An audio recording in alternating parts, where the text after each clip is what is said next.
স্বাগত ডিবিসি সংবাদে। আপনাদের সাথে আছি তাসনুভা তন্নি। শুরুতেই জানাবো আকিজ বশির গ্লাস সংবাদ শিরোনাম।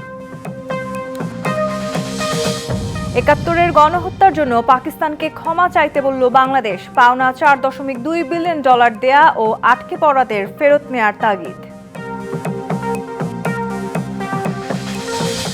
বিএনপি সংস্কারের বিপক্ষে না হলেও সব হতে হবে জনগণের সম্মতিতে। রাজনৈতিক দল সংস্কারে সহায়তা করলে নির্বাচন হবে দ্রুত, বলছে জামায়াত।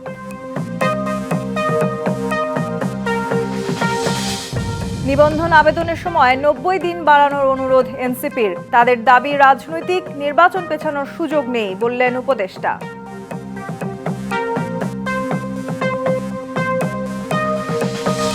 সচিবের সাথে বৈঠকের পর অসন্তুষ্ট পলিটেকনিক শিক্ষার্থীরা আবারও আন্দোলনে। বিভিন্ন ক্যাম্পাসের মূল ফটকে তালা লাগিয়ে বিক্ষোভ, দাবিতে অনড়।